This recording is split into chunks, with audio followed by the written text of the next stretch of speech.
yo creo que hay un conocimiento reducido, muchas veces excesivamente supeditado a lo que es noticiable de Melilla, que lamentablemente en muchas ocasiones pues es las circunstancias de los saltos de la valla, las afluencias de flujos migratorios masivos en periodos ocasionales y solo eventualmente pues algunas de las circunstancias problemáticas por las que atraviesan ambas ciudades, ¿no? Que algunas de ellas, no todas, pero algunas de ellas están lógicamente condicionadas a su naturaleza de ciudades fronterizas terrestres con el Reino de Marruecos, que esporádicamente pues, hace alguna manifestación de reivindicación por parte de algún representante político, etcétera, etcétera, ¿no? Entonces, y eso es lo que habitualmente se conoce de las ciudades, pero lamentablemente no se conoce mucho de su historia, de su vinculación a España, de su soberanía española sobre ambas ciudades, cómo se produjo, desde hace cuánto tiempo estamos en ellas, cuántas culturas conviven en ellas, de qué manera han ido conviviendo a lo largo de los siglos, de cuántas generaciones de españoles peninsulares con apellidos García, Sánchez y Martínez viven en ambas ciudades. Se tiene la impresión en ocasiones de que son ciudades mayoritariamente pobladas por personas de origen marroquí con alguna presencia de peninsulares. Y bueno, en realidad lo que hay es una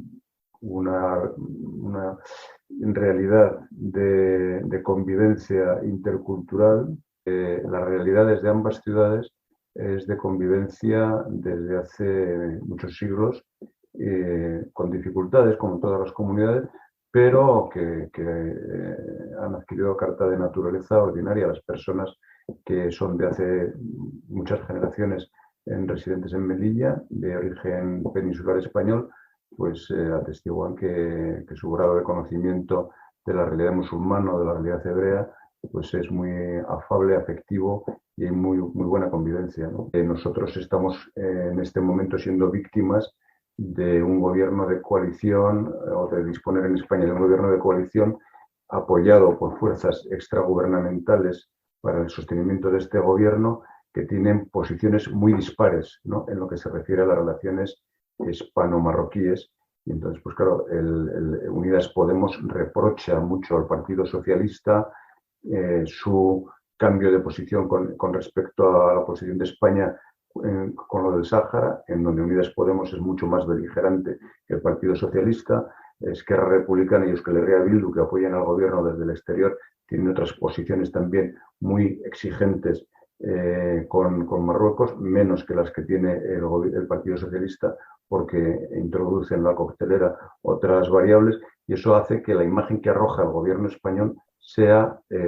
fragmentada. Y eso el marroquí, el gobierno de Marruecos, lo aprovecha. De hecho, el cierre unilateral de la aduana comercial se produjo 2 meses después de la moción de censura del año 2018. Cerró la aduana comercial y empezó a echar pulsos, porque calculan cuál es la fragilidad o la vulnerabilidad que el gobierno español puede enfrentar. Nosotros promovimos al principio de la legislatura, propusimos que lo que se relacionaba con Ceuta y Melilla se condujese por parte del gobierno desde una comisión interministerial que pudiese enfocar los problemas de Melilla de una manera multidisciplinar, porque tenemos habitualmente la fragilidad argumental de plantear los diferentes asuntos de manera sectorial. Eso nos coloca en una situación de inferioridad. Nosotros somos una democracia, lo cual tiene sus ventajas, pero en ocasiones tiene algún inconveniente que hay que saber orientar para que la imagen que se proyecta en relaciones internacionales sea lo más consolidada y consistente posible. El Partido Popular acomete todo este año electoral, el de las elecciones autonómicas y municipales y el de las generales de final de año, con un mismo lema para todo el año, que es España entre todos. Nosotros interpretamos que la imagen de España en el mundo no puede ser unilateral del Partido Popular o del Partido Socialista, sino que tiene que aglutinar de la mejor manera posible bajo el liderazgo de una de las fuerzas políticas pero de la mejor manera posible, la percepción del conjunto de la nación. Y tenemos que,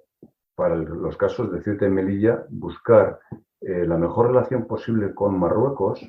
para el bienestar de la ciudadanía española en esas dos ciudades.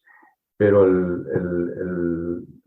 factor preponderante es el bienestar de la ciudadanía española de ambas ciudades. Y a ese bienestar de la ciudadanía española en ambas ciudades y en todo el territorio nacional debe someterse todo lo demás. No podemos obrar al contrario, es decir, no podemos decir, bueno, es que Ceuta y Melilla tienen que entender que como son fronterizas con Marruecos y Marruecos no transige con esto o con aquello, pues bueno, los ceutíes y melillenses tienen que asumir su condición, no tienen que asumir nada, son ciudadanos españoles como los de Vitoria y San Sebastián y tienen derecho a que el gobierno les garantice las mejores condiciones de bienestar y someter a esa garantía sus relaciones internacionales. Entonces, pues habrá que adoptar medidas, hay debates abiertos como el debate sobre la unión aduanera, el debate sobre la excepcionalidad del espacio Schengen, donde se sitúa la frontera internacional Schengen en Melilla, si en la frontera con Marruecos o en el aeropuerto y en el puerto donde se embarca para venir hacia la península. Entonces, todas esas cosas hay que valorarlas y juzgarlas siempre desde la óptica del bienestar de los ciudadanos de Ceuta y Melilla y desde la garantía de su prosperidad y progreso económico, comercial, profesional, actividades y de su seguridad física también. España en estos momentos está sometida a un exceso de la ideologización de los posicionamientos políticos. Hay actuaciones políticas, la política exterior es un ejemplo evidente de ella y la política de defensa es otro, y los que han mencionado de sanidad,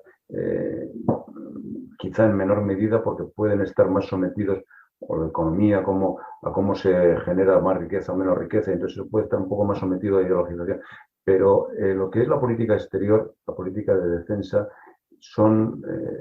políticas que en todos los países del mundo son de Estado y requieren el entendimiento entre las fuerzas políticas. Quizá en este momento este entendimiento entre fuerzas políticas esté demasiado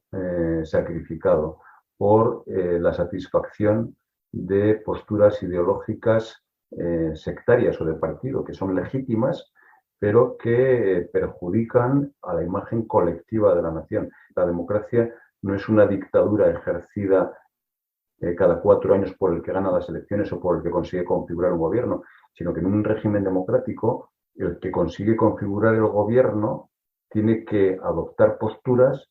que den respuesta también a aquellos que no forman parte de las fuerzas políticas de su gobierno, porque la nación no le pertenece. Y por eso las políticas como la exterior deben ser objeto de mucha negociación y de mucho consenso y de mucho intercambio de posturas con los que no forman parte del gobierno. El que está en el gobierno tiene la responsabilidad, pero los que no están en el gobierno tienen la obligación de plantear sus